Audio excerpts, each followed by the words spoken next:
Night winds slide across the face of the Sahara like a hand brushing over a book that has been closed for far too long.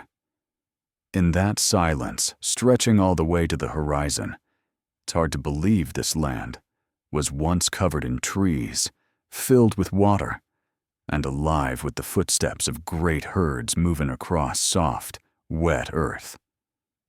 Yet around 10,000 years ago, when the monsoon still reached deep into North Africa, the Sahara was not a desert at all. It was a vast grassland, so open and so green that the sky seemed to sink closer to the people living beneath it.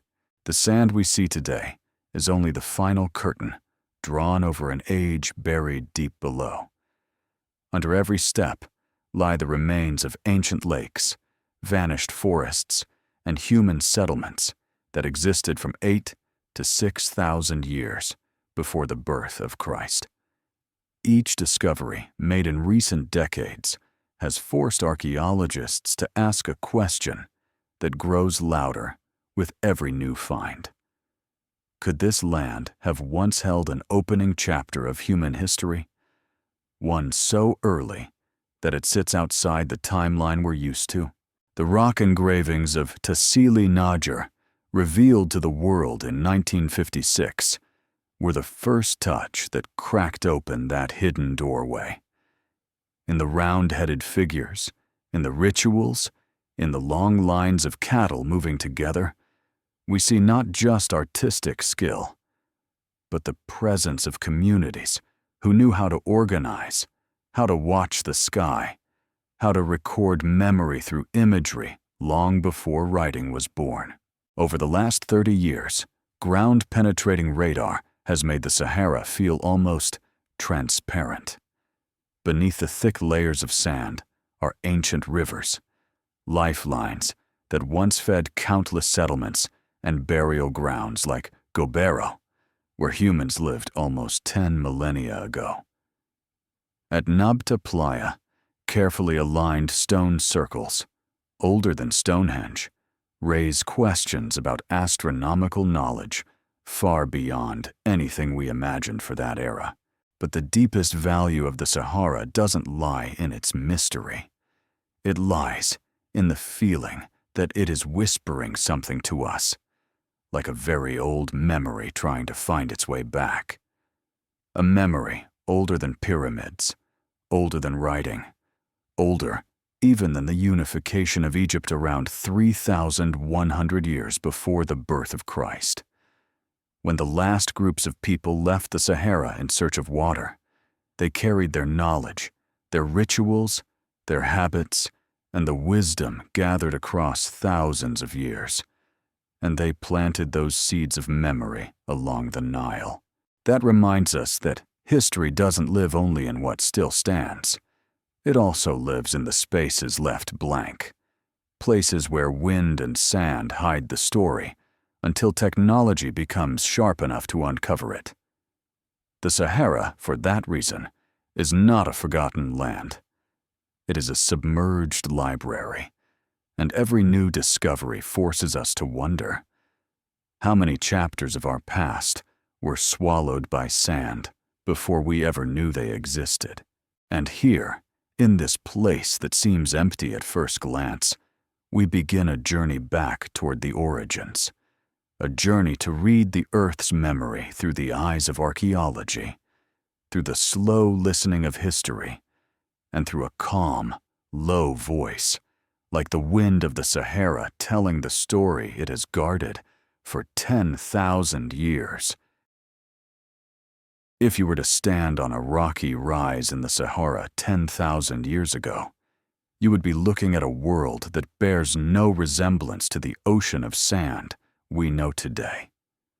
Before, you would lie still water, wide grasslands stretching to the horizon, low shrubs and tree lines whispering beside broad rivers glowing in shades of deep green. The air would be cool and humid, the sky heavy with clouds, and life would be everywhere. From great herds moving with the seasons to human footprints pressed into wet earth after heavy rains.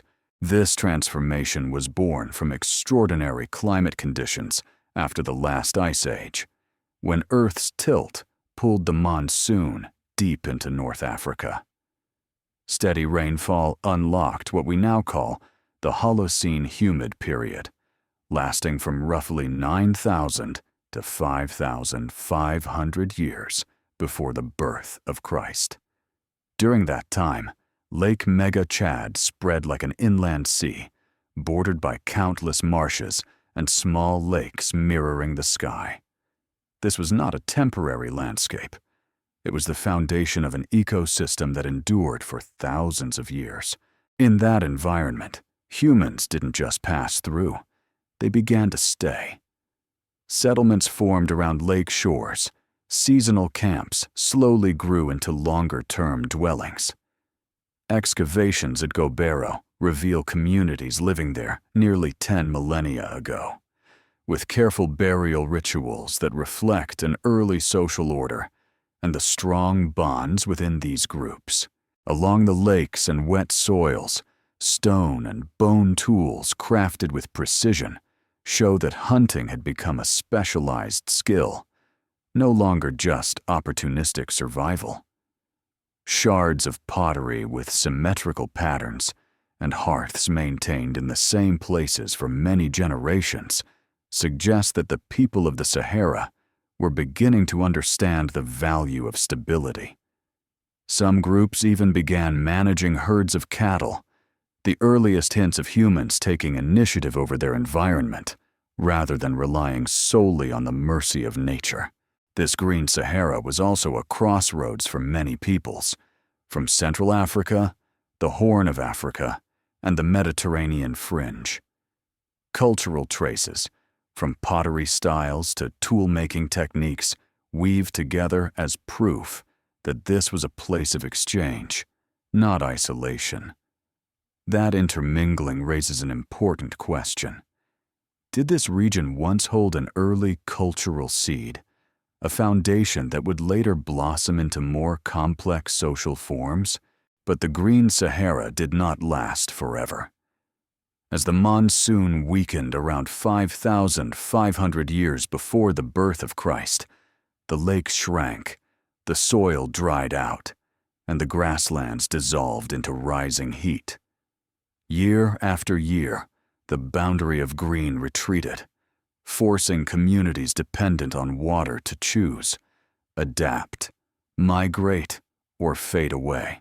It was during this in-between moment, when one Sahara was dying and another was being born, that the groundwork for North Africa's later history began to form. Some groups did not leave immediately.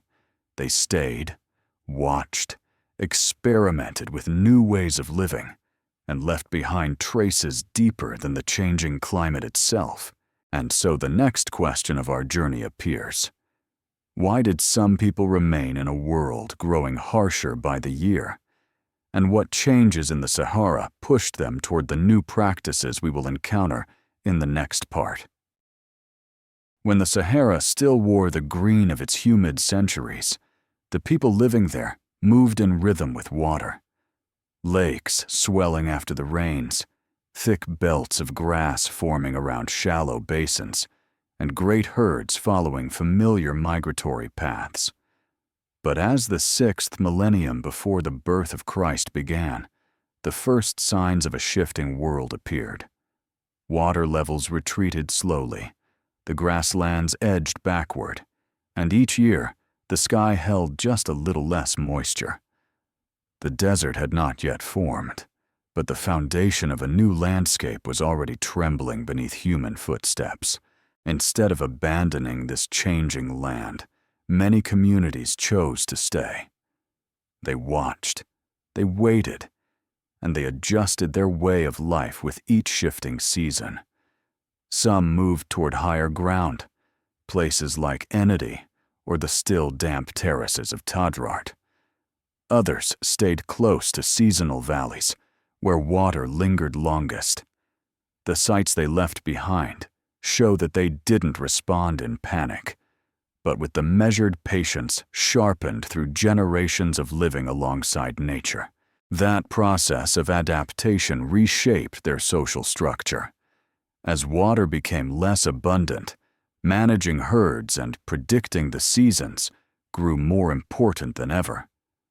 Sky watchers, those who tracked sunrise and sunset, who followed the appearance of certain stars in the evening sky, began to hold special status.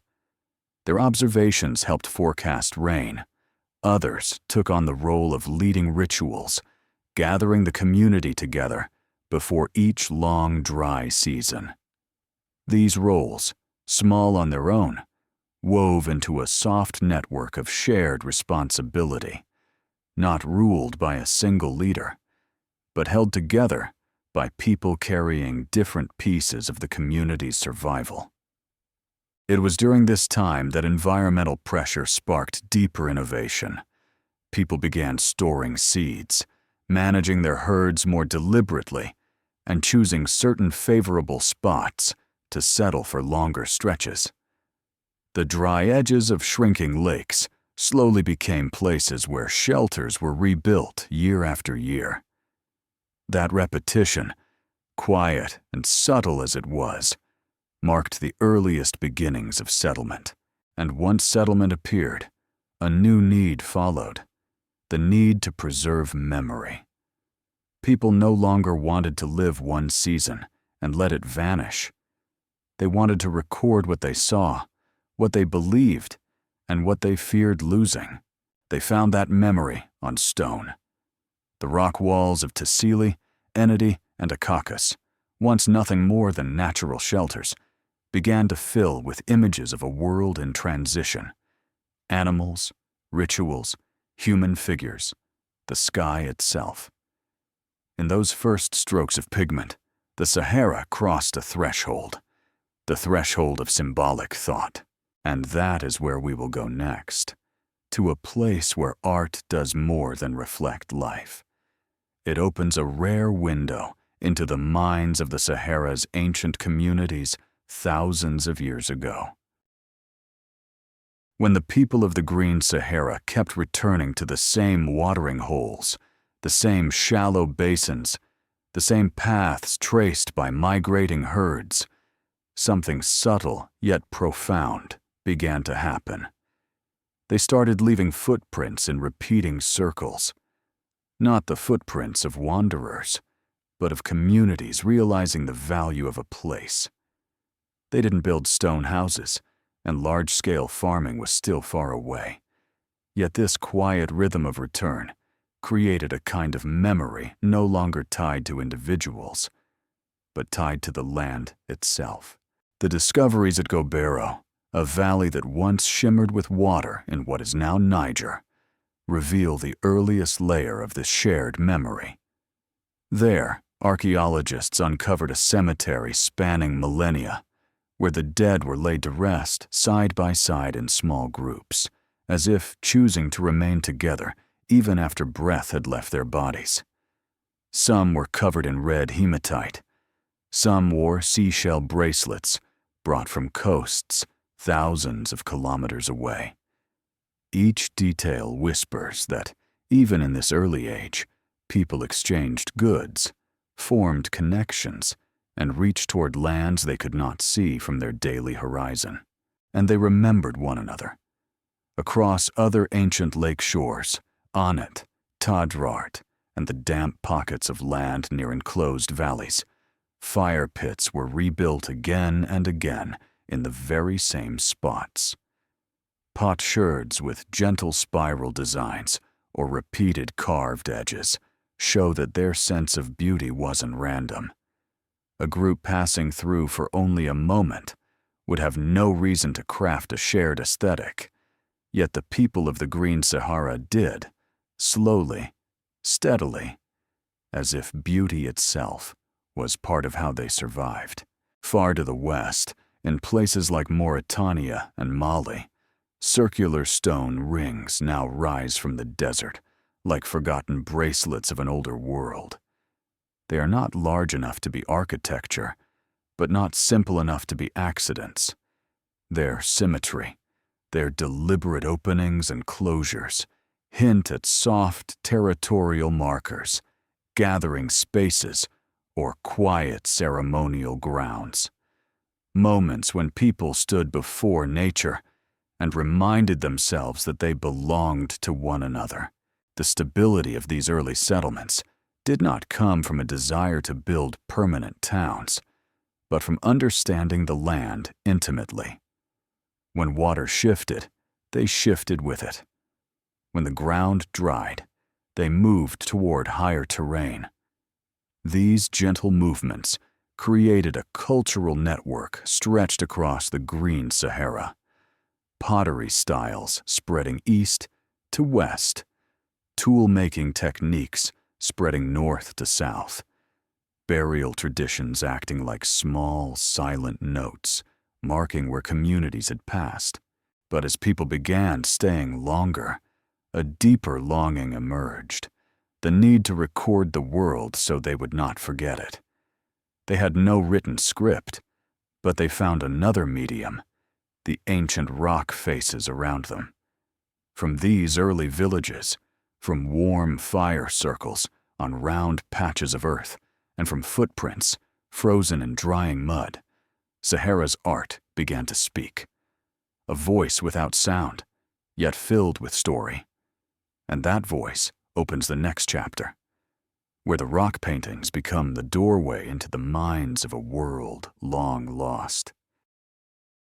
When the first settlements of the Green Sahara began to take shape, people weren't just building places to shelter their bodies. They were also searching for a way to hold on to the things memory alone could not keep. They looked toward the honey-colored cliff walls, the smooth rock faces still damp after the rains, and they understood something instinctively.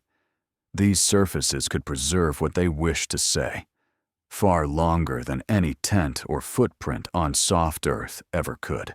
And so, the first language of the Sahara was carved onto stone, not as writing, but as a way of seeing. Across the stone valleys of Tassili Najer, the paintings rise soft as an afternoon breath. Antelopes with lowered heads, cattle drawn with moon crescent horns, human figures, elongated and graceful, as if caught mid-movement in a ritual whose rhythm time has forgotten. What kept these images alive for thousands of years was not pigment. It was attention. The eyes that created them had watched the world long and quietly before trying to capture it.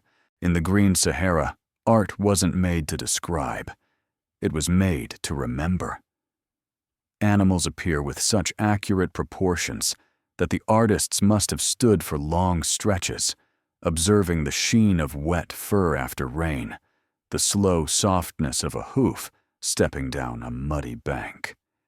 Every carved line, every curve, carries the breath of a cool morning and the faint splash of water against earth. Then there are the round-headed figures, mysterious, still, almost as if they don't belong entirely to the physical world. They stand at the center of rituals, among cattle, inside circles of dancers. The round shape around their heads doesn't depict a face. It depicts a state of being. They may have been ritual keepers, ancestors, or symbols of the link between people and the sky.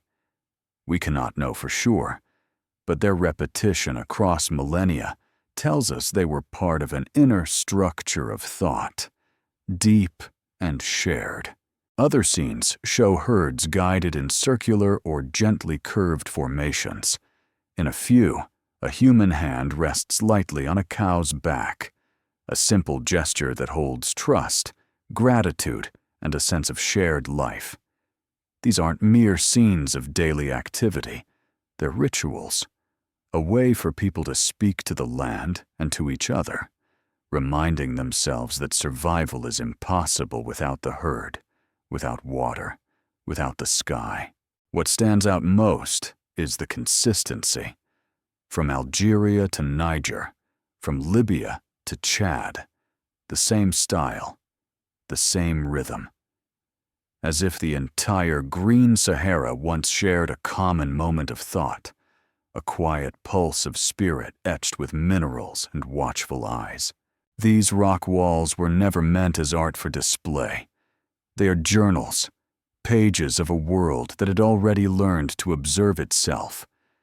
And as the people of the Sahara shifted with water, with wind, with time, the art stayed behind, waiting in silence to be seen again. Beneath layers of sand, beneath the desert sun, these lines endure as witnesses to a past we once believed was gone. From here, the story leads us to the figure who stands at the quiet center of the entire Green Sahara, the one whose image appears in nearly every scene, in ritual and in daily life. The cattle keeper, the one who shaped the rhythm of Sahara long before the desert returned. After the image is etched onto stone, the figure who emerges most clearly is not the hunter, not the warrior, but the one who walks beside the herd, the person researchers now call, with a name simple yet surprisingly precise, the cattle keeper. It is no coincidence that this figure appears everywhere, in the paintings of Tassili, along the rock walls of Enedi, beside ancient lakes in Niger. Dairy cattle weren't just a source of food. They were the heartbeat of the Green Sahara. If we stepped into the Sahara 7,000 years ago, we would see them at dawn, men and women walking along the water's edge, guiding calm, slow-moving cattle toward fields of soft green.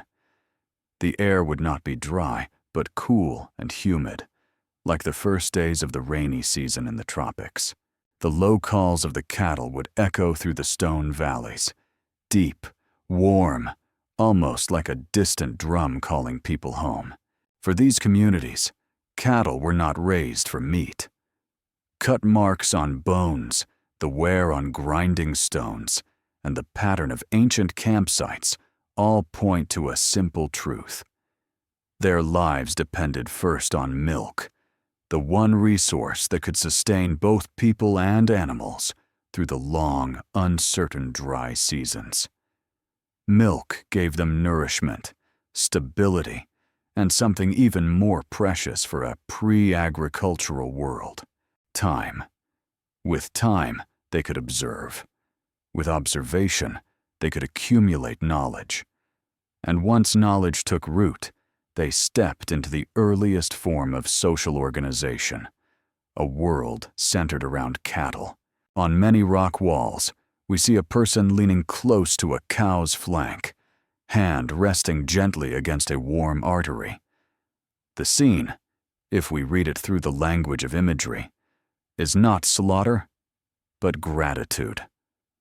A quiet covenant between humans and animals, between the life that nourishes and the life being nourished.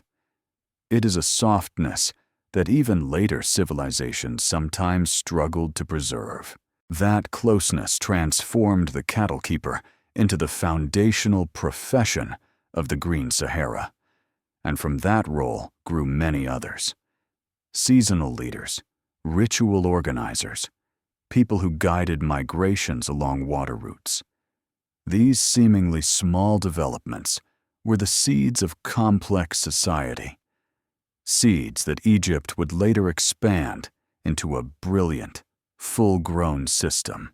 What's astonishing is this: in many paintings, the cattle keeper stands at the center of a circle, at the center of the community. Not the warrior, not the hunter, the one who tends the herd. Which means that whatever form of power existed then was not based on force, but on the ability to keep life going. This was a world where milk mattered more than weapons, where social order was built from trust rather than command. A world shaped by quiet, patient people who understood, with rare clarity, that life endures only when humans move with the rhythm of the land. Through the cattle keepers, we begin to see the first crossroads between survival and ritual, between economy and belief, a crossroads that would lead to the next phase of Sahara's story, the rise of the first leaders of the Green Sahara, stepping slowly out of the shadow of the grasslands. And that is where the next chapter takes us.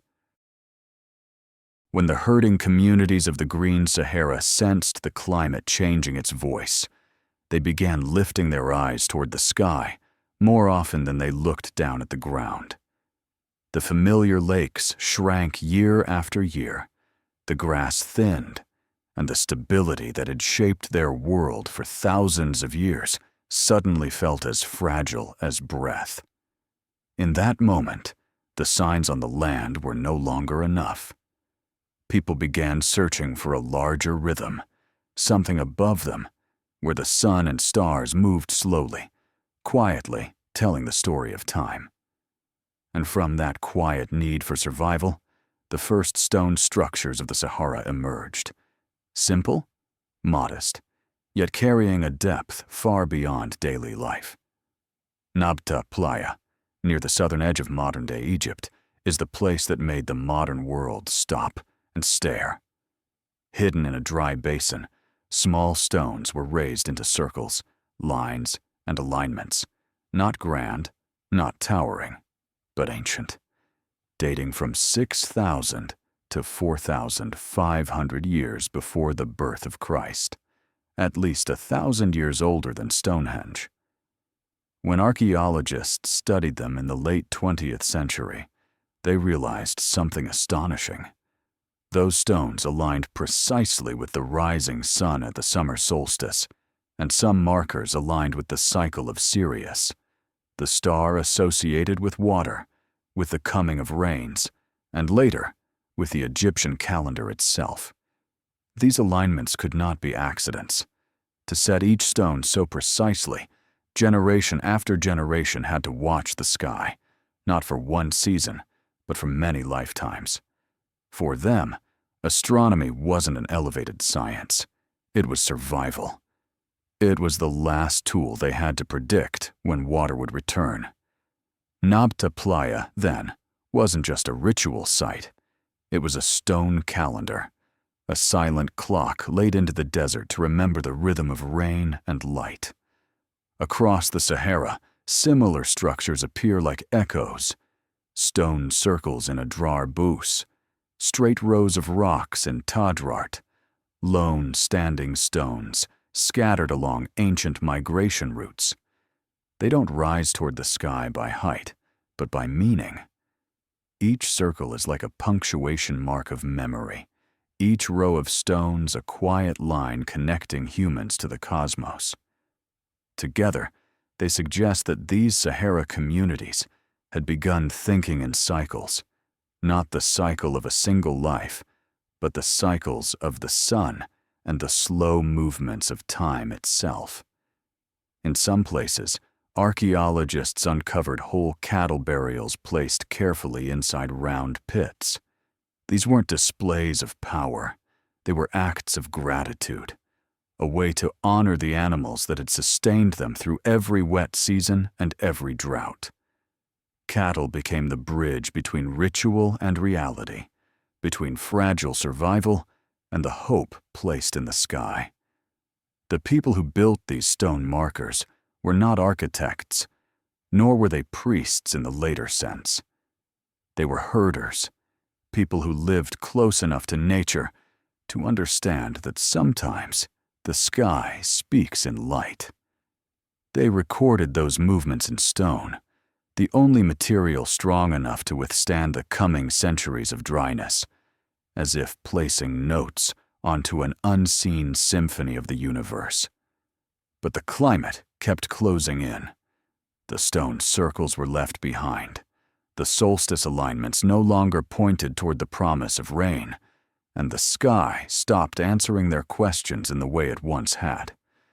These monuments became the last quiet punctuation marks before the people of the Green Sahara were forced to move on. And from the moment those stones stood alone under the burning wind, a long journey began, a migration of people, knowledge, and memory flowing out of the Sahara, moving northeast toward a narrow ribbon of land where the Nile was preparing to open a new chapter in human history. The stone structures like Nabta Playa still stood quietly in the open air, but the sky that the people of the Sahara had once trusted began to change its rhythm.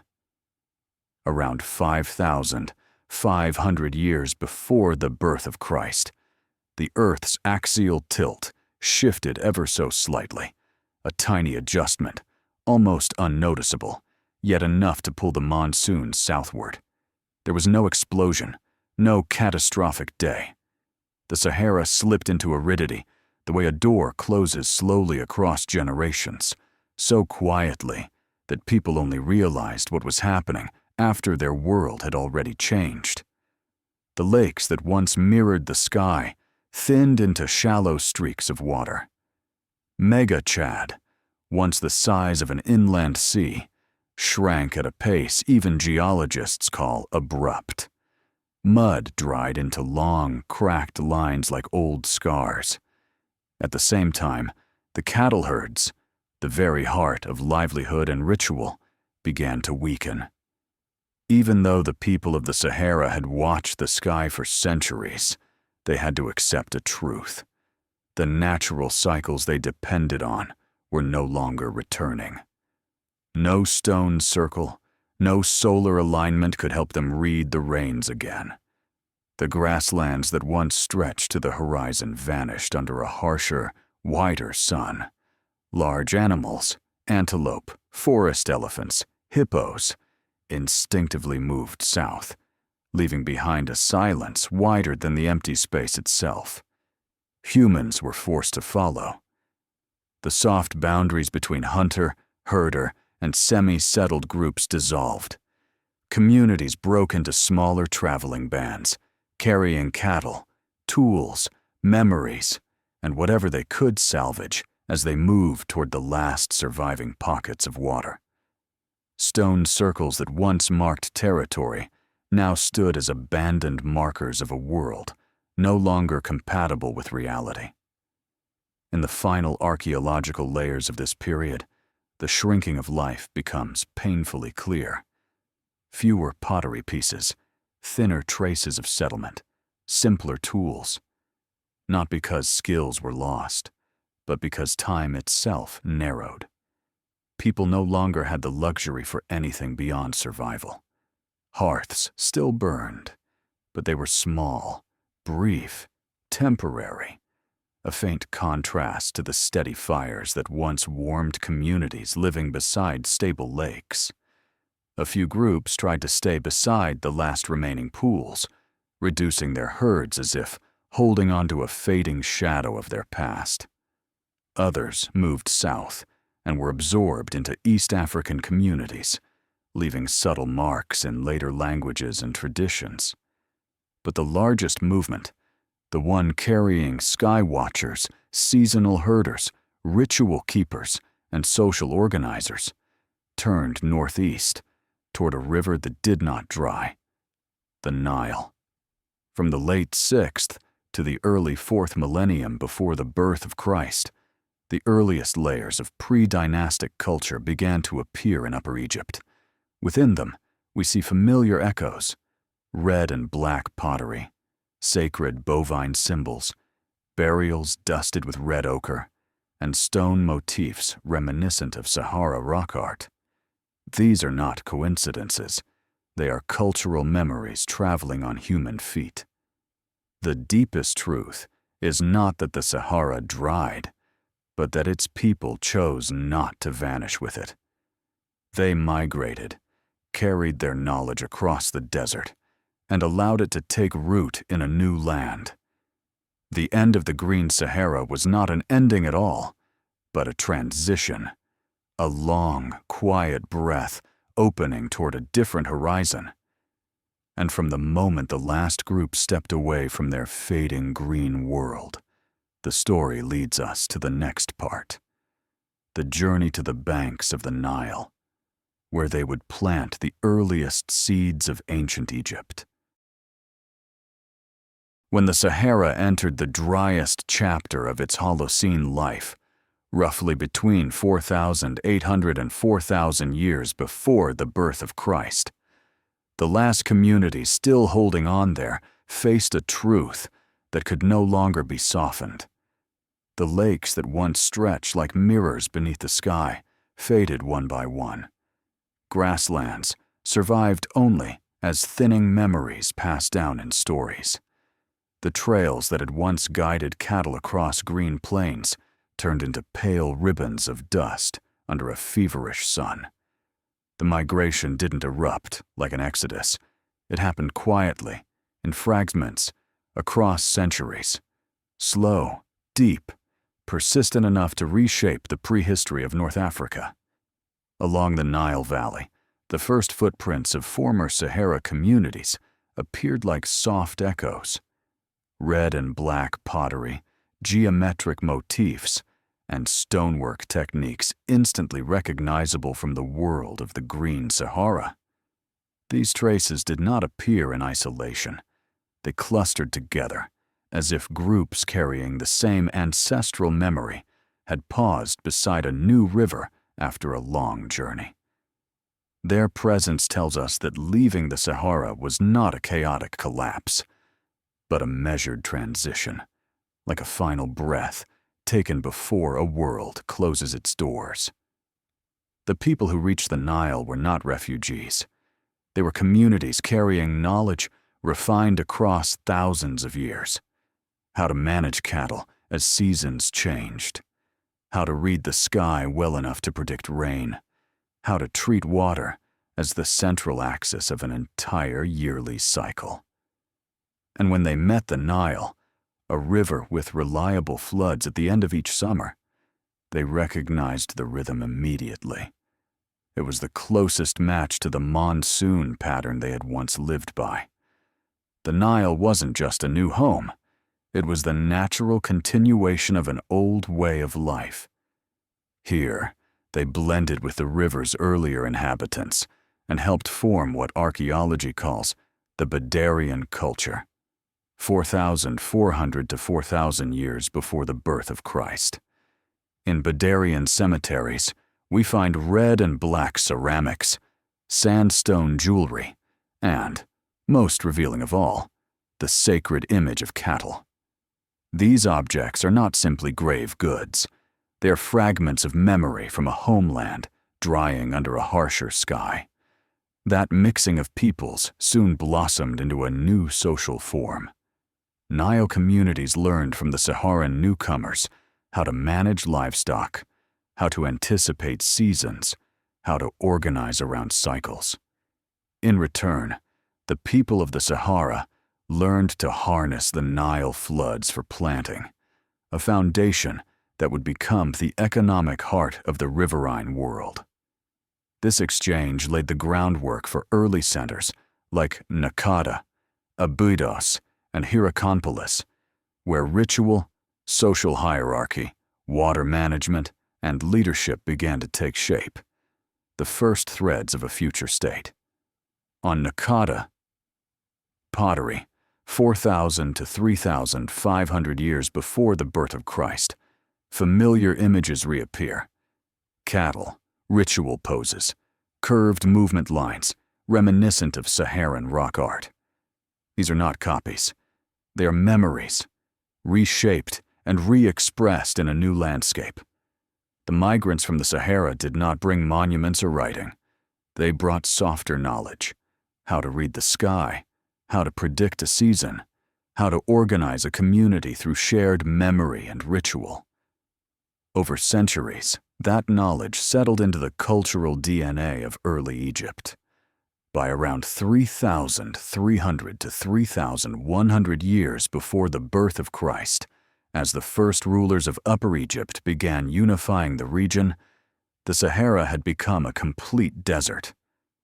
But the legacy of those who once lived in the Green Sahara remained, woven into Egypt's rituals, symbols, and spiritual rhythms, like the lingering resonance of a world that had vanished but never truly died. And from here, a quiet question arises, one we cannot ignore. If the people of the Sahara planted the first seeds of Nile culture, how many pieces of their memory still lie hidden beneath the sand, waiting to be found? That question opens the door to the next part. Early Egypt and the subtle fingerprints of the Sahara within the birth of the first state.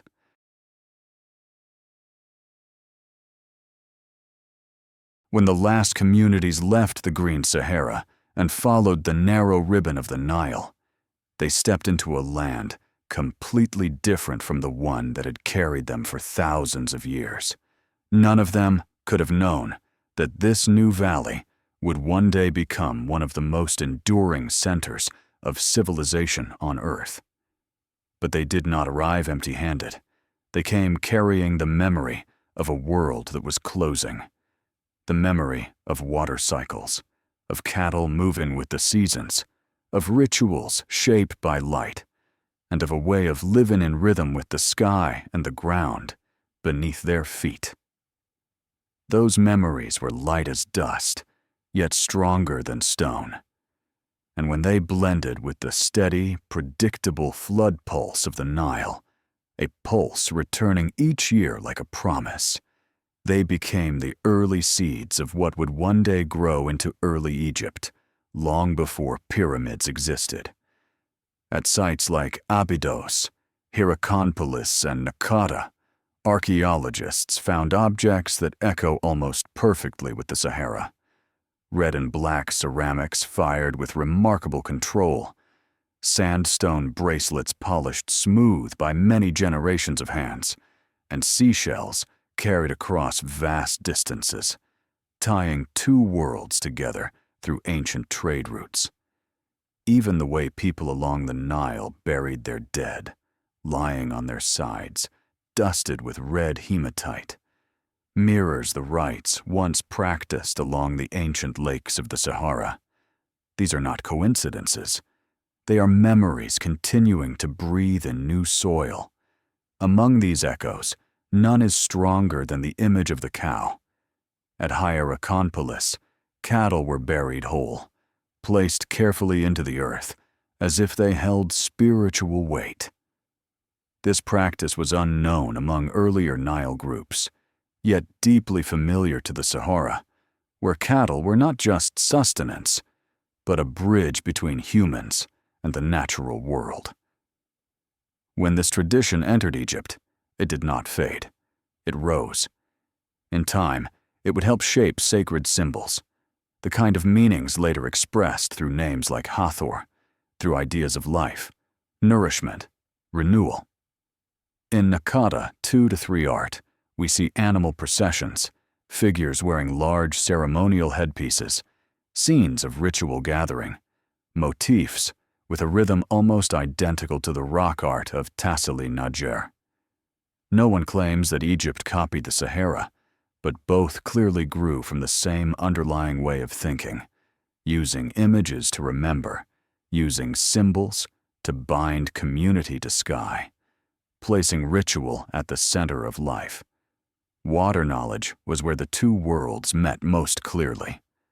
For the Sahara, water was something to predict, something read in light, wind, and star patterns. For the Nile, water came on schedule. When these two perspectives fused, a new way of managing the land was born. Early irrigation systems, coordinated labor, the division of fields, seasonal planning, the roots of political organization. It is why many scholars believe the early leadership structure of Upper Egypt drew directly from the collective rhythms once practiced around Sahara's ancient lakes. By around 3,300 to 3,100 years before the birth of Christ, Egypt entered the threshold of state formation. And even though the Sahara had by then become a vast desert, its values lived quietly within Egypt. Cattle as the sacred image of Hathor, the sun paired with horns as holy symbol, land divided along the spine of water, echoing the seasonal thinking of Sahara communities.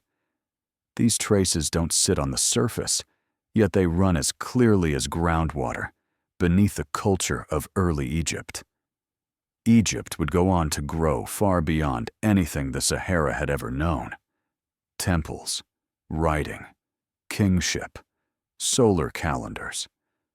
But to understand why the Sahara's imprint endured within Egypt for thousands of years, we must look deeper into the nature of memory itself. Why can a vanished culture leave an echo that outlives stone? And that question leads us to the next chapter. Why the Sahara collapsed, yet its memory continued flowing through Egypt like a silent river that never truly ran dry. When early Egypt was just beginning to take shape along the Nile, the Sahara, the land that had supported human life for thousands of years, had already fallen almost completely silent. Around 3,500 years before the birth of Christ, the last lakes shrank into faint, scattered mirrors of what once was, and the vast grasslands that had fed generations faded into cracked earth and burning winds. It's hard to imagine that this quiet, sun-bleached world was once full of water, full of grass, full of people who watched the sky as carefully as we read books today. The Sahara didn't collapse in a single moment. It disappeared the way a breath fades, slowly, softly, so slowly that each generation felt only a slight change. But together, those changes became permanent. And because it vanished in such silence, the memory of the Sahara never fully sank beneath the sand. It didn't live in monuments that could crumble. It lived in people, in their rituals, in the way they looked at the sky, in the skills they carried with them when they migrated. When archaeologists trace the smallest of these clues, a clear picture appears. The Sahara may have died as an ecosystem, but it survived as a cultural memory woven into the foundations of early Egypt. The Sahara wasn't wiped out by war or destruction. It faded because the climate shifted. And so the people who left didn't flee. They departed with understanding, with preparation, with a kind of quiet grief for a world that was closing. They carried memories of lakes that once reflected the sky, of cattle moving with the seasons, of ceremonies held in the slanting light of late afternoon. When they reached the Nile, those memories slipped naturally into a new rhythm of water, becoming part of the culture that was beginning to form there. Cattle, the emblem of the Green Sahara, became a sacred symbol in Egypt. Its transformation into Hathor, the goddess of nurture, compassion, and renewal, is no coincidence. It reflects a deep memory of water, vitality, and seasonal cycles, the very forces the people of the Sahara once depended on. Those meanings found new soil along the Nile, where they continued to grow for thousands of years. Even Egyptian astronomy, especially the cycle of Sirius, carries the imprint of the Sahara. For the early Sahara herders, Sirius was the star of returning rain. When they arrived at the Nile, where the river rose at the exact time Sirius appeared before dawn, they recognized a familiar rhythm immediately. And from that moment, Sirius became the backbone of the Egyptian year, not because it was a new discovery, but because an old memory had found its place again. The same happened in social organization. What Saharan communities once practiced, managing water by season, dividing land by cycles, organizing around ritual and shared memory, became the early blueprint for irrigation and social coordination along the Nile. Pre-dynastic burials with curled bodies, red ochre, and two-tone ceramics all carry the breath of generations who once lived beside the lakes of the Sahara. So what made the memory of the Sahara so enduring? Because it wasn't rooted in things that time could break, not in stone walls, not in monuments, not in structures meant to fight the desert. It was rooted in a way of living, in how people read the sky, read the earth, and understood the pulse of the seasons. When a land disappears, people cannot carry the soil, but they can carry the understanding of that soil. And that is why the Sahara continued living inside Egypt, long after the Sahara itself had become desert. In the Egyptian worldview, water became sacred, cycles became truth, and the sky became a book that could be read. None of that appeared overnight. It came from far away, from communities who once treated the Sahara's sky as an elder, a guide, a companion. The Sahara, then, never truly collapsed. It changed shape from a green landscape into a layer of memory that infused a rising civilization. And through Egypt, that memory spread far beyond Africa, shaping humanity's early ideas of nature, time, and cosmic order. From here, the story turns to another question. The tools, techniques, and everyday objects the Sahara's people carried with them. How did those small, quiet things reshape the archaeology of early Egypt? When the last communities of the Green Sahara reached the Nile Valley, they didn't arrive carrying monuments or grand symbols of the world they had left behind. They carried small things, pieces of pottery, knife blades, beads, the kinds of objects time usually forgets first, yet the ones that hold memory the longest.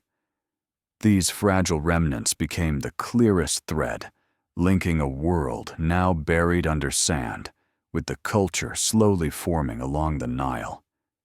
In the pre-dynastic layers of Naqada, Abydos, and Hierakonpolis, these objects appear like faint echoes from the Green Sahara.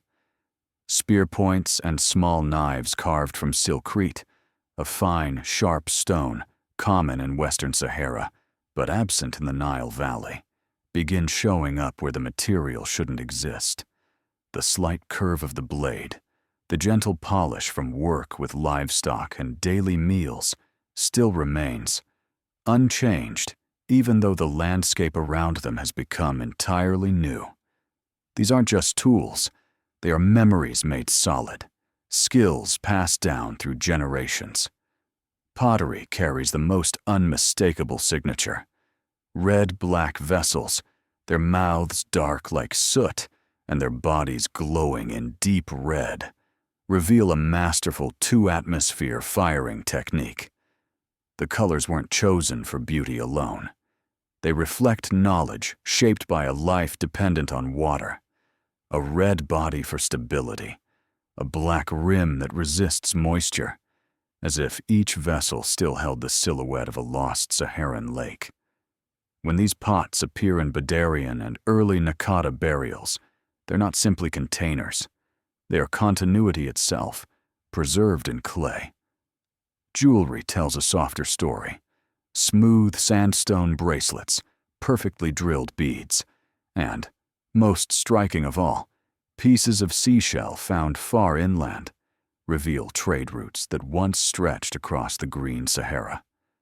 Their presence in Nile burials shows that these migrants didn't just carry tools, they carried symbols. Each shell was a whisper from the long roots that once connected sea, lakes, and grassland. Red hematite, the color of earth, of blood, of renewal, also continues its journey. In the Green Sahara, it was used to coat the bodies of the dead, a final gesture tying life to something sacred. Even after the desert swallowed every last lake, that red stayed with them, flowing into the rituals of early Nile communities like an unbroken current. Then there is a quieter class of artifacts, tools linked to herding: rounded grinding stones, forked wooden pieces, traces of binding ropes. They reveal an intimate knowledge of managing cattle by the seasons, the living legacy of the milk people who once walked the Sahara's grasslands. Chemical analysis of early Nile pottery even shows traces of dairy fats, proof that the traditions of herding and milk processing did not die when the Sahara collapsed. They simply found a new rhythm. These items, small, fragile, seemingly ordinary, speak more loudly than monuments ever could. They reveal how people actually lived, what they made, what they traded, what they carried on long migrations, what they considered sacred. Each artifact is a compressed story, a breath of the past sealed into the soil. And from these small, quiet things, a larger question begins to rise. If such delicate objects survived, what deeper social structure once held them? What hidden system of organization did the Sahara once possess? A system now visible only in these thin, scattered traces. That question opens the door to the next chapter. When we look closely at the small objects the people of the Green Sahara left behind, a single bead, a smooth curved blade, a sandstone bracelet, we begin to understand that these items weren't just part of daily life. They belonged to a social order that has long dissolved into sand. They are quiet punctuation marks, faint but proud, hinting at a community that once carried structure, roles, and responsibilities, a world that time never had the chance to record in writing. Across Gobero, Enedi, and the ancient valleys near Tadrart, differences in burials rise like layers of meaning beneath the surface. Some graves are coated in red hematite and accompanied by polished stone bracelets or seashells that had traveled thousands of kilometers. Others are simple, covered only by earth. These contrasts are not accidents. They reflect position within the community, the ritual keepers, the memory holders, the guides during the water season, or the long migrations. One discovery at Gobero stunned the archaeological world.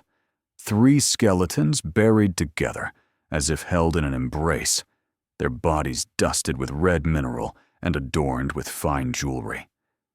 We do not know their names, but the way they were laid to rest suggests a status beyond the ordinary. This wasn't a burial meant to separate the living from the dead.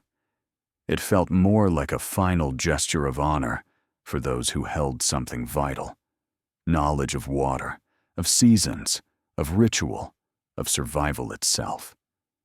The same pattern appears in rock art. Figures placed in the center of the compositions stand taller, more solemn, crowned with stylized halos of light. Prehistoric art rarely exaggerates without reason. Their scale is intentional, the ancient way of marking importance. These were sky watchers, cattle leaders, ceremony caretakers, people whose influence rested not on force, but on understanding. Nabta Playa reveals a similar quiet sophistication behind its stones. To align each slab with the summer solstice required someone to watch the sky for years, someone to remember what they saw, someone to guide others, and a community willing to follow. There was no king, no strict chieftain, but there was leadership. A soft form of authority, built on knowledge rather than command. A structure held together by trust. The distribution of stone rings, carved patterns, and finely crafted ornaments hints at specialization. Some shaped stone, some made jewelry, some led rituals, some told stories by firelight. Some rid the sky to predict the rains. A society living under constant environmental shifts must divide roles to survive. And the Sahara seems to have done that early, in a fluid and adaptable way. What makes this social world unique is its rhythm. Roles shifted with the seasons. During the rains, cattle leaders stood at the center. During droughts, the water keepers became essential. During ceremonies, the symbol holders guided the community. Leadership moved in circles, not lines, a seasonal form of authority, not yet a state, but astonishingly effective in a changing landscape. When these Saharan groups reached the Nile, that structure didn't disappear. It blended with local life and shaped the earliest forms of organization in Badarian and Nakata communities, groups transitioning from mobility to settlement. From such soft, seasonal division of roles, Egypt inched toward the proto-chiefdom stage, the precursor to kingship, while still carrying the natural breath of the Green Sahara. And when we step back and look at all this, light social stratification, seasonal role shifts, knowledge-based leadership, a new question rises quietly. If they organize their society with such subtlety, could they also have taken the first steps toward agriculture, earlier than we once believed? That is the doorway to the next part. When we look at the wide tapestry of the Green Sahara, lakeside settlements, cattle-centered rituals, rock art filled with abstract thought, a quiet but insistent question begins to rise. Were these people only hunters, herders, and gatherers? Or were they already planting the very first seeds of agriculture? For a long time, this question was considered almost too bold. Who could imagine that a place now buried beneath endless dunes was once a landscape where human hands might have selected grains, tended patches of soil, or watched for patterns in the growth of wild plants? But as the sands thin beneath the tools of modern archaeology, another Sahara begins to appear, deeper, more deliberate, and much closer to agriculture than anyone had expected. Sediments around ancient Lake Mega Chad and many ghost lakes, now swallowed by the desert, reveal something remarkable. Local varieties of millet suddenly increase in abundance between 7,000 and 5,500 years before the birth of Christ. A wild grass that normally grows sparsely does not thicken into dense stands without human pressure. Such a surge could only happen when people repeatedly gathered the same seeds, season after season, a slow, intentional process that quietly lays the groundwork for domestication. In Niger, grinding stones worn smooth by long use sit beside hearths that were lit in the same place for many years. These aren't the traces of a single fortunate meal. They are the fingerprints of habit. When people grind seeds, carry them during seasonal movements, and rely on them as a steady food source, they are stepping onto the first rung of agriculture, even if they never named it as such. Pollen analysis tells the same story. In deep, ancient soil cores, wild grains appear in greater density during the very period when people began gathering around the lakes. It is as if the landscape itself shifted in response to human presence. Wild ecosystems only change this way when a community lives with them long enough to shape their rhythm. Some rock paintings at Tassili Niger even show figures bending among tall grasses, holding a tool shaped like a curved blade, more like harvesting than simple gathering. When these images sit beside grinding stones and seed-rich sediments, they form a gentle but compelling chain. The people of the Green Sahara were managing food sources seasonally, influencing plant growth cycles, and shaping their environment in subtle but meaningful ways. And when they left the Sahara for the Nile, several native crops, millet, sorghum, certain legumes suddenly appear in nakata torthur, archaeological layers. These plants did not travel by accident. They were carried as memory, as livelihood, as the quiet companions of a people who had depended on them for generations. Under the steady rhythm of the Nile's annual flood, those seeds found a new pulse to grow with. The Sahara did not develop agriculture like Mesopotamia or the Yellow River. No vast fields, no grand irrigation networks, no monumental granaries. But it held something even more essential. People began shaping nature to stabilize their food supply. That is the core of agriculture, even before it becomes a full system. This realization places the Sahara, long dismissed as strictly prehistoric, among the possible independent origins of early agriculture. An idea once met with skepticism, now supported by fragile but persistent evidence. And from this, a thought rises, soft but deep, like wind brushing the dunes. Perhaps the birth of agriculture, humanity's great turning point, did not begin in fertile river valleys at all, but in fragile lands where people learned to cooperate with nature before they ever tried to conquer it. From that realization, another door opens, quiet but magnetic. Could it be that the people of the Green Sahara were also among the first to lift their eyes to the sky, searching for patterns long before Egypt turned astronomy into the backbone of a kingdom? As the people of the Green Sahara began taming their herds and planting the earliest seeds of stability, another kind of knowledge slowly awakened, quiet but enduring, like a thin band of light spreading across the horizon. It wasn't astronomy in the scientific sense. It was the ability to read light, to read seasons, to read the length of shadows as the year turned. A knowledge shaped by generations of watching, learned not through writing, but through rhythm, etched into daily life rather than carved into stone. In the oldest paintings of Tassili Najjar, circles, lines, and rays appear beside humans and animals. These weren't decorations. They were small coded notes the people of the Sahara left for one another, signs of timing, of seasons, of the sun's shifting path across the year.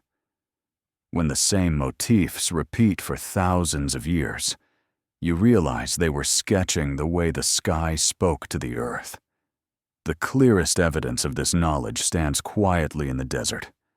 Nabta Playa, Adrar Bous, the aligned stone rows of Tadrart. At Nabta Playa, small tilted stones set against the wind match exactly with the sunrise at the summer solstice and with the cycle of Sirius, the star that once signaled the rains in ancient African traditions. To place each stone so precisely, you can't watch the sky for just one season. You need patience that stretches through generations. For the people of the Sahara, astronomy wasn't a luxury of intellect. It was a compass for survival. If Sirius rose before dawn at the right time, they knew the humid winds would return. If the sun's shadow drifted from its expected angle, they knew the rains would be late or early. If the last light of the day stretched longer than usual, the season was changing its breath. In a world built around seasonal water, the sky was the only calendar they had. Some stone structures even suggest they observed cycles longer than a human lifetime. Double rings may record two overlapping rhythms of nature. Evenly spaced pillars may have tracked the length of shadows through the year. No storyteller remains to explain them, yet the stones still carry the weight of a community searching for order, searching for a larger rhythm to hold on to as the climate began to slip away from them. Their sky-watching soon merged with ritual. In fading rock paintings, a figure stands among cattle, wearing a radiant headpiece, arms raised toward the sun, as if greeting something sacred that passed overhead once each year. The sky, the cattle, the people, the land, all moved in a shared circle of life they never separated from one another. And when these people left the Sahara for the Nile, their sky knowledge didn't fade. It evolved. Ancient Egypt would later rely on the cycle of Sirius to build a 365-day calendar. They used the sun to predict the floods, exactly as Sahara herders once predicted the rains. They centered rituals around the rebirth of light, a direct echo of the light ceremonies of the Green Sahara. So when we look back, we no longer see the people of the Sahara as wanderers trailing behind herds. We see listeners, people who watched nature closely, who found patterns inside chaos, who read the sky to understand the ground beneath them. And it was this knowledge that helped them endure the final years of the Green Sahara, and later carry that seed of astronomy into the land that would become ancient Egypt. From here, the story steps toward a threshold, a moment when the sky stopped keeping its promises, and even the most resilient communities of the Sahara had to face the final truth. The Green Sahara was fading beneath their feet.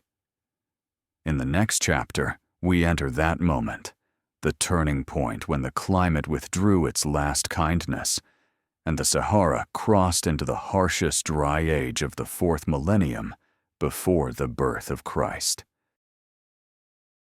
When the people of the Sahara learned to read the sky, it felt as if they had found the key to life itself, understanding seasons, predicting rain, following the light to guide their herds across lands that changed color each year.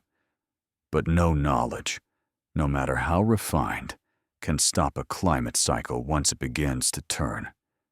Around 4,200 years before the birth of Christ, the last traces of moisture in the Green Sahara began to withdraw, not suddenly, but quietly, in ways too subtle to grasp day by day, yet powerful enough to change an entire continent. There was no dramatic collapse, only lakes turning to wetlands, then to thin silver streaks of water. Grasslands, once soft beneath the feet, became brittle under a sharper sun. The great Holocene grasses, which once grew back with every summer rain, stopped returning. Across a vast expanse, the Sahara felt like a giant body losing water slowly, breath by breath, over generations. The weakening of the African monsoon aligned with the global cooling event known as the 5.9 kilo-year shift, a time when Mesopotamian farmlands contracted, populations across the Levant fell, and Mediterranean settlements were abandoned. But nowhere suffered more deeply than the Sahara. Here, water wasn't a resource. It was the final condition for survival. And when the water left, the sky changed as well. The stone alignments of Nabta Playa, once the community's calendar, suddenly lost meaning. The sun no longer predicted the seasons. Sirius no longer arrived with the rains. The delicate balance between sky, earth, and water began to break. When the sky could no longer be read, the people of the Sahara understood something heavier than drought was approaching. They could no longer rely on the knowledge of their ancestors. In the archaeological layers of this period, their retreat appears quiet, but unmistakable. Pottery becomes simpler. Stone tools decline sharply after 4,000 years before the birth of Christ, and charcoal traces, the remains of many generations of hearth fires, thin out and disappear. Valleys once occupied for centuries now hold only scattered stones, like the fading footsteps of a community leaving its home for the last time. High plateaus, such as Enedi and Tibesti, held on to water a little longer, fighting for life through a few additional centuries. Yet by the end of the 4th millennium, before the birth of Christ, they too faced the same truth. The Green Sahara was gone. And with it, vanished a flexible social system, a reservoir of knowledge shaped across thousands of years, and a rhythm of life that once rose and fell with the sky. From here, people split into many paths. Some drifted south, blending into early Bantu-related groups. Some traveled west along the Atlantic fringe, and the largest, most persistent stream moved northeast, toward the one place where water still kept its promises, the Nile River. This was the stream of people who carried the memory of a dying world, and they became the catalyst for pre-dynastic Egypt. When the hard-earned knowledge of a once thriving Sahara met the dependable rhythm of the Nile, history ignited anew. Egypt did not rise from emptiness. It was fed by the warm, lingering memory of the Sahara, the understanding of seasons, of ritual, of organizing community around the rhythms of nature. The climate event of the 4th millennium did not merely dry the Sahara, it carved a vast silence into human memory. As sand covered every trace, as rock paintings faded, as trade routes vanished, an entire chapter of prehistory was erased. By the time of Herodotus and Ptolemy, the Sahara existed only as an endless desert. No one remembered it had once been the home of communities who held ceremonies, managed herds, and read the sky like a sacred book. This fading made the Sahara one of the greatest mysteries of modern archaeology. Every shard of pottery revealed after a strong wind, every painting illuminated by chance sunlight, every ancient river uncovered by radar, all whisper that human history is broader, deeper, and more intertwined than we once believed. And from this quiet, a new threshold appears, a place where the astonishing parallels between ancient Sahara and early Egypt become clear, like two layers of memory flowing toward the same source. When the last communities left the Green Sahara and reached the Nile Valley, they did not arrive with only tools, pottery, or survival skills. They carried an entire world that was slowly closing behind them, a way of thinking, a system of symbols, a network of rituals, and a way of seeing land, water, and sky shaped across thousands of years. Strangely, although Sahara would soon lie buried beneath sand, its shadow continued to appear quietly within the earliest archaeological layers of Egypt. Not as imitation, but as a kind of cultural inheritance, the memory of a vanished world flowing into the bloodstream of a civilization being born. The clearest mark lies in the role of cattle. In the Green Sahara, cattle were not merely a resource. They were the heart of ritual, the pulse of community. When those who left the Sahara reached the Nile, that symbol did not vanish, it transformed.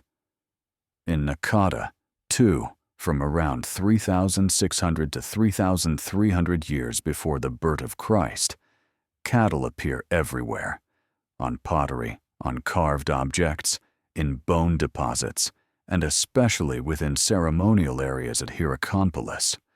Entire cattle skeletons buried intact, a hallmark of Sahara rituals, show the continuity of a very old belief. From that point, cattle entered mythology, eventually rising into the sacred realm of Hathor, the Egyptian goddess of nourishment and protection. Another layer of connection emerges in the symbols worn on the head. In the rock art of Tassili Najer, ritual figures are often drawn larger, wearing rings, domed crowns, or geometric headpieces. On Nakata pottery, the same concept reappears: conical hats, wide or flaring crowns, signs of ceremonial authority. The shapes differ, but the logic remains the same. Social roles expressed through head symbols, a visual language born in the Sahara and refined by the Nile. A deeper parallel appears in burial traditions. In the Sahara, the dead were laid in curled positions, covered in red hematite, adorned with bracelets, beads, or seashells. In Badarian and early Nakata graves, the pattern is nearly identical. Even the geographical distribution matches. These customs are strongest in Upper Egypt, precisely where people from the Sahara would have arrived. This is not coincidence. It is cultural memory, a worldview carried across deserts, shaping how a community understood death and returned to the earth. Even social structure shows a quiet reflection. The Green Sahara had no kings, but it did have seasonal roles: sky watchers, herd leaders, ritual keepers. When they reached the Nile, this soft, rotating leadership reappeared as proto-chiefdoms, early forms of authority that coordinated water, labor, and ritual. Egypt did not begin with pharaohs. It began with these flexible structures, the very kind Sahara had nurtured long before the Nile became the foundation of a state. The visual language continues the pattern. Sahara art did not aim to copy reality. It aimed to express meaning. Enlarged animals, unusual headdresses, circles, and lines, all reflected an abstract mind. When Egypt developed hieroglyphs, they followed a similar logic. Humans shown in profile with a frontal eye, animals depicted with fixed rules, compositions designed to express ideas rather than mirror the natural world. Egypt, in many ways, inherited a mode of symbolic thinking that the Sahara had cultivated long before. Even the earliest Egyptian architecture, the mastaba, echoes a familiar presence. Low, flat, slightly sloped structures of packed earth were not copied from Sahara sites, yet they resonate with the logic of a semi-settled world, where stone circles, earth platforms, and ritual mounds once shaped community life. Low, stable, grounded. This was the material language of the Sahara, quietly finding its place in early Egyptian architecture. All these parallels do not claim that Egypt came from the Sahara. They tell a subtler, truer story. Egypt carried within itself a layer of Saharan memory, the memory of people who lived long enough to shape culture, yet vanished too early to be written into history. They were not the only ancestors of Egypt, but they were one tributary in a great river of memory, a stream that blended in without losing its trace. And when we place these two worlds side by side, a fading Sahara and a rising Egypt, the continuity becomes unmistakable. Two branches of the same memory, one falling into sand, the other rising into civilization. From here, a natural but difficult question appears. Why did official history leave the Sahara almost blank? Why did a world that existed for millennia vanish from humanity's memory? That question leads us to the next chapter. Once we begin to see the unmistakable parallels between ancient Sahara and early Egypt, one question rises like a warm echo through desert winds. Why did the Sahara, a place that once held complex communities, refined art, and early astronomical knowledge, almost completely disappear from official history? Not as a minor omission, but as a void stretching across millennia. By the time of the Greeks and Romans, the Sahara was known only as an empty sea of sand, a blank space in humanity's memory. The first reason lies in the very nature of Sahara's collapse. Unlike Mesopotamia or Egypt, which left behind temples, walls, and carved stone, Saharan people lived in leather tents, wooden frames, and packed earth, materials far too fragile to survive thousands of years of scorching winds and drifting sand. When the climate dried, sandstorms buried everything. House floors erased, hearths vanished, pathways dissolved. A landscape once as green as Europe simply became a vast, shifting blanket of sand, wiping away every line time might have preserved. The second reason is the hidden nature of its evidence. Saharan rock art, its library of memory, is not painted on open cliff faces, but tucked deep inside remote canyons and high plateaus like Tassili and Enedi. For centuries, the outside world had no idea these places even existed, and the people who lived nearby, though they saw the images, had no reason to connect them to a long-lost age of lakes and grasslands. Thus, Sahara was covered not only by sand, but also by silence. Another cause lies in how the ancient world defined civilization. Mesopotamia, Egypt, the Indus, and China all had writing and monuments, clear, durable markers that history could recognize and pass down. The Sahara did not. It recorded memory in images, rituals, and stories handed down by voice. The most fragile forms of memory, when forced to cross 6,000 or 7,000 years of environmental change. Without writing to defend it, the Sahara became invisible under the traditional criteria of history. Ancient geopolitics deepened this forgetting. Centers of power in the Old World lay along the Mediterranean and fertile river plains. The desert was seen as a boundary, a void between worlds. Traders, empires, and scholars moved around the Sahara, not through it. The communities that survived after the Green Sahara vanished were small nomadic groups, too few in number to shape philosophy or preserve collective memory in the way river civilizations could. A long-standing assumption added to the erasure: the harsher the land, the simpler the people. For thousands of years, this belief blinded the world to the possibility that in such harshness, knowledge had actually become more refined. Astronomy, seasonal herding, water management, skills so subtle that only in the 20th century did we begin to understand their sophistication.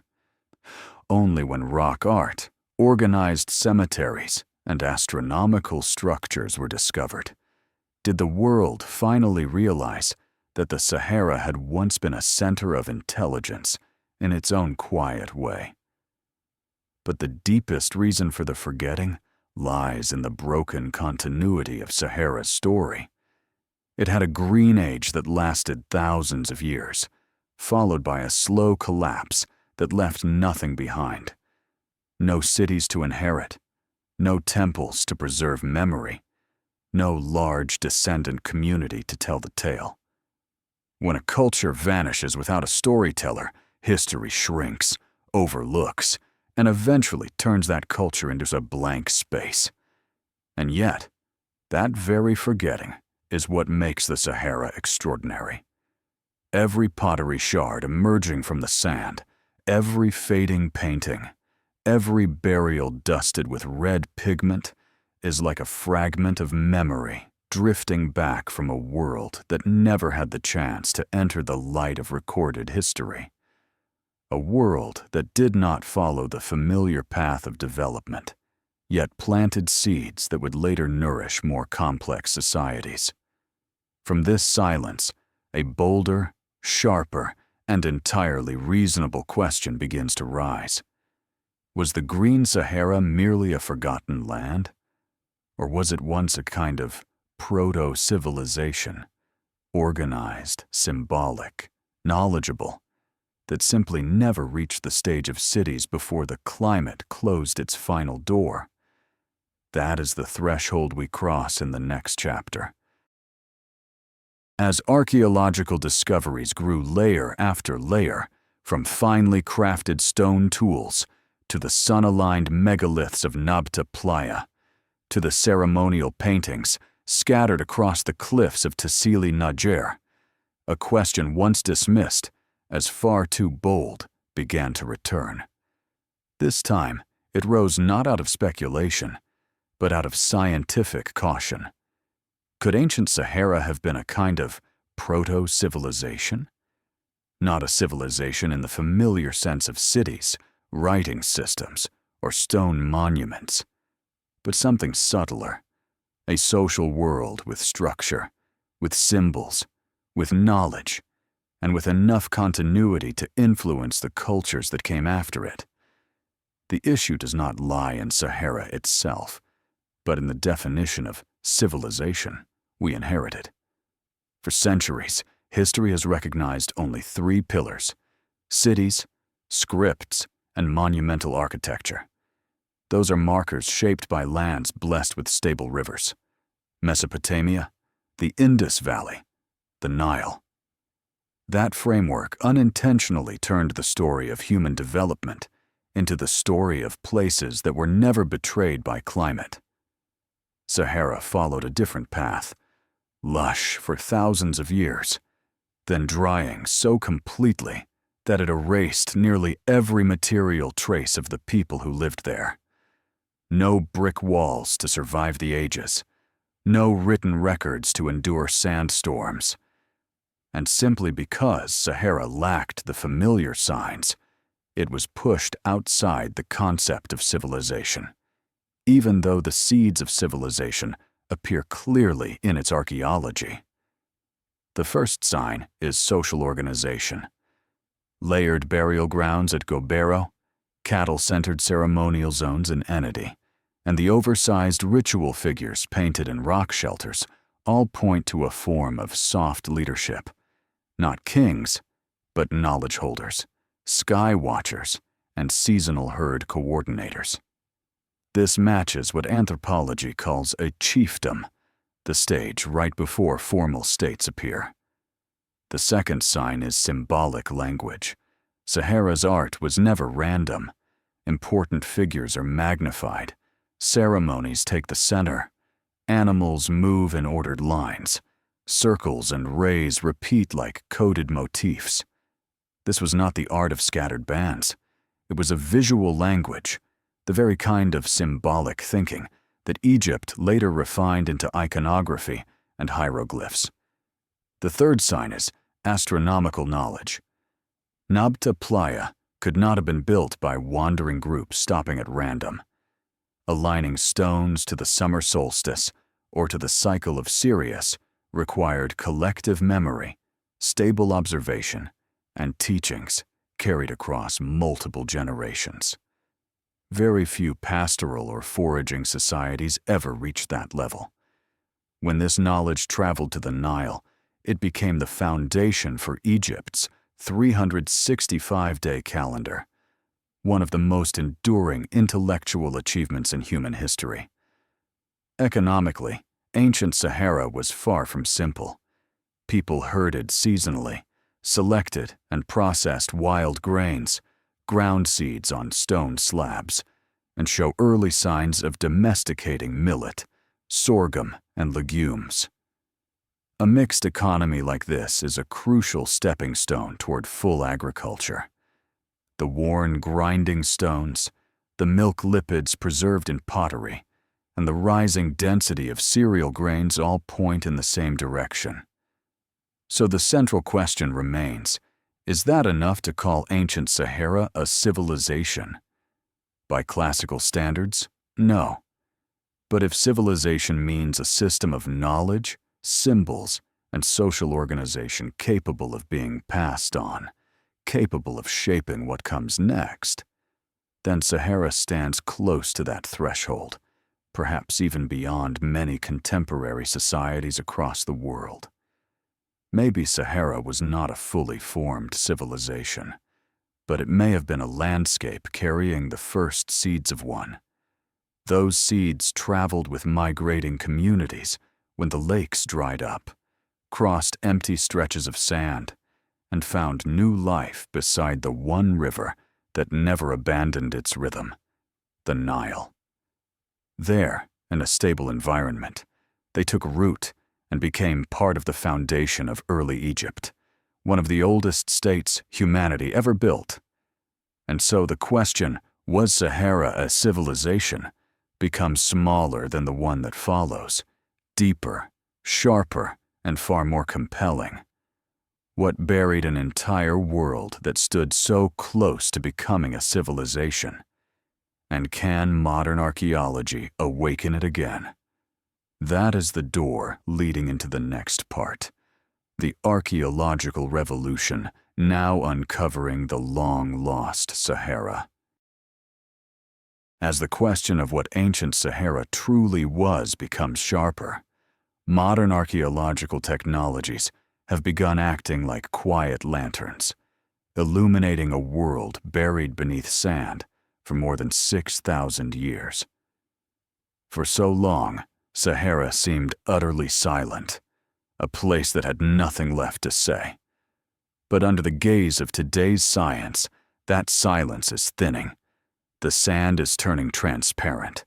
Ancient rivers reappear, forgotten ground surfaces return, and small stone circles emerge, like the last breaths of a past that has been waiting in the dark. One of the most powerful tools is ground-penetrating radar. Its ability to see through dozens of meters of dry sand has given archaeology a new set of eyes. With it, the map of Sahara is being redrawn, riverbeds stretching hundreds of kilometers, basins that were once full of water, and most striking of all, the Taman Rasat River, a massive ancient waterway that once flowed from central Sahara to the Atlantic Ocean. These waterways are not just geological features. They reveal that Sahara was once the backbone of a vast, interconnected human landscape, not the empty wasteland ancient writers imagined. Optical and infrared satellite imagery have pushed that door even wider. Stone circles half buried under dunes, modest ritual platforms, and even ancient migration corridors become visible thanks to tiny differences in reflected light. Structures once dismissed as natural formations in Chad, Libya, Sudan are now identified as human-built, many aligned with the sun or with Sirius. The pattern of Nabta Playa repeats itself, quiet but consistent, across regions far larger than anyone expected.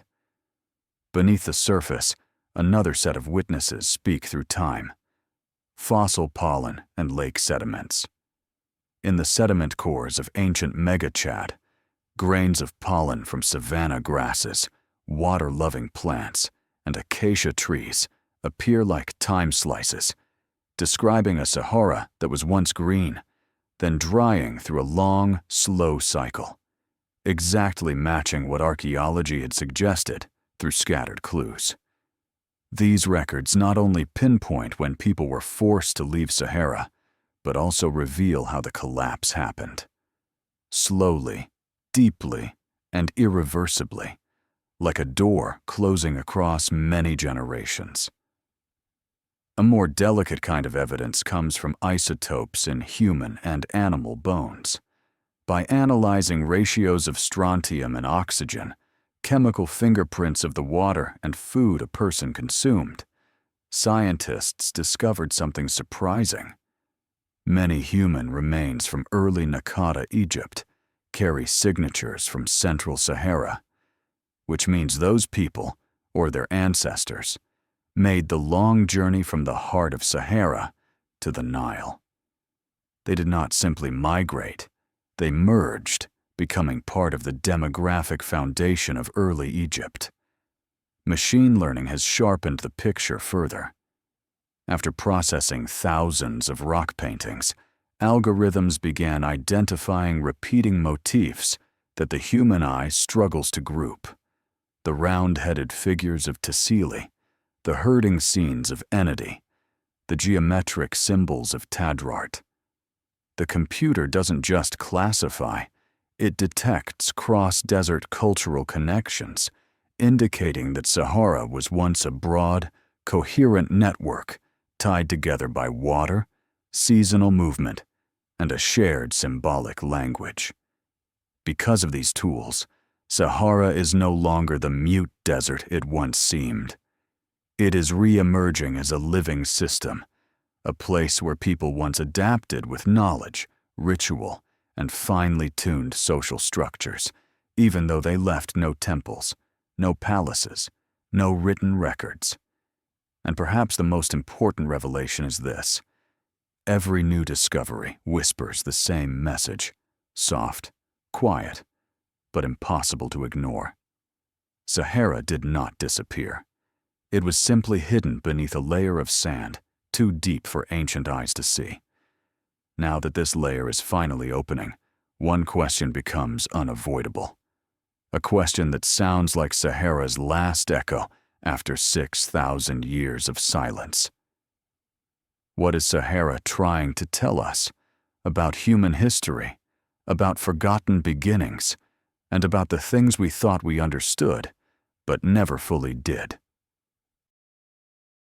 After nearly a century of searching along faded canyon walls and reading the sediment layers buried beneath dunes, we've begun to realize that Sahara is not an empty space in history, but an opening chapter, a chapter covered so thoroughly by wind and time that it seemed as if it had never existed at all.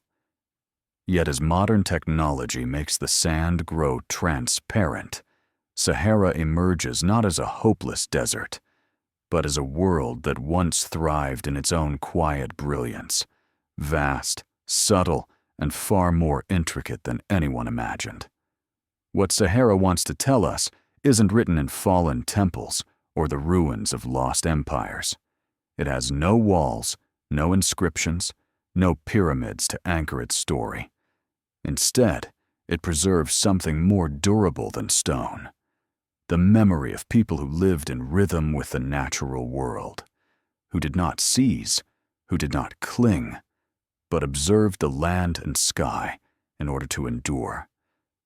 For them, knowledge wasn't something carved in rock. It was something carried within, something flexible enough to survive when the environment shifted beneath their feet. When the climate began to tilt toward dryness, they didn't resist. They moved with it. As water retreated, they traveled. When winds changed their voice, they recalibrated their understanding. The sky became their calendar. Herds became their measure of the seasons, and small, humble rituals held their communities steady through uncertainty. They built no monuments to defy time, because they understood something profound. Time always wins. Instead, they left behind a softer legacy, a legacy of thinking, of practice, of belief, one that could travel with them across every migration. And that is exactly what happened. When they left Sahara, their memory did not dissolve into the sand. It went with them to the Nile, where it blended into the cultures of Badarian, Nakada, and Hierakonpolis, eventually becoming the quiet threads woven into the birth of early Egypt. Sahara has no direct descendants, but its legacy is carried farther than any boundary its people ever knew. Perhaps what Sahara wants to remind us of is this: history is not written only in stone or script.